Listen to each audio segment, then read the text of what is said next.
Bonjour chers abonnés, nous nous retrouvons pour le premier numéro de notre podcast Immovivé. Je suis Stéphanie Kahn, entrepreneur, gérante des sociétés et consultante en immobilier. Comment investir dans l'immobilier? C'est la thématique d'aujourd'hui. Prêt à en savoir plus? C'est parti!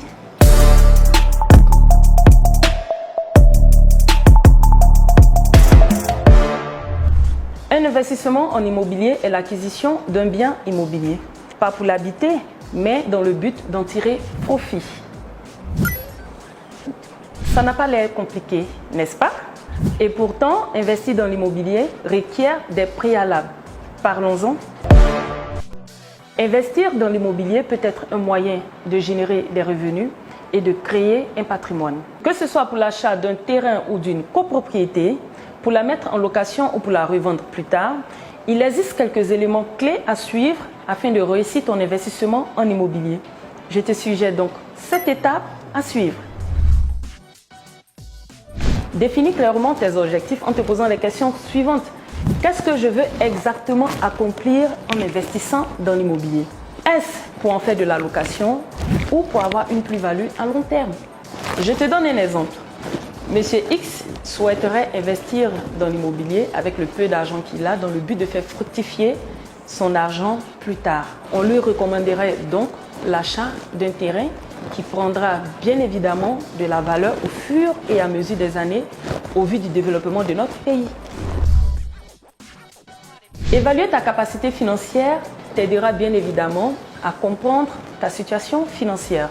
Es-tu prêt pour un investissement en immobilier? Jusqu'où es-tu prêt à prendre des risques pour investir en immobilier? Cependant, tu te poseras les questions suivantes. Qu'est-ce que je gagne mensuellement? Est-ce que mon épargne me permettra de réaliser mon projet immobilier? Faire des recherches sur le marché de l'immobilier te permettra de connaître les tendances du marché, les zones en développement à investir et la croissance du bien où on veut investir dans les années à venir. Après avoir fait ton étude du marché, tu détermineras un coût qui prendra en compte l'achat, la construction, la rénovation et la gestion du bien. Et surtout, n'oubliez pas de prendre en compte les impôts et les taux d'intérêt en cas de prêt bancaire. Il est très important de se faire accompagner dans cette démarche par un professionnel de l'immobilier.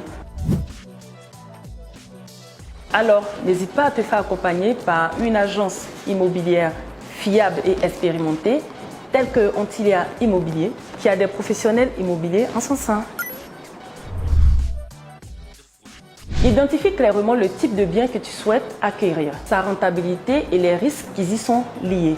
Examine les facteurs tels que l'emplacement, l'état du bien et les perspectives de la zone où se trouve le bien. Si ton investissement nécessite un prêt immobilier, renseigne-toi auprès de ta banque et surtout, assure-toi d'avoir une bonne situation financière afin d'augmenter tes chances d'obtenir un prêt immobilier. Alors, n'hésitez pas à me poser vos questions en commentaire et je me ferai un plaisir de répondre à toutes vos questions dans le prochain numéro.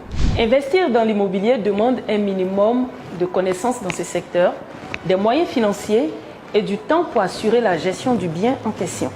Recourir à une agence fiable pour t'accompagner dans ton acquisition ainsi que dans ta gestion pourrait présenter de nombreux avantages pour toi. Cela te permettra de réduire le risque de mauvais investissements, de perdre du temps et d'avoir des conseils juridiques et fiscaux entre autres. N'oublie pas de t'abonner pour ne rien manquer et à très vite pour les prochaines thématiques. J'ai hâte.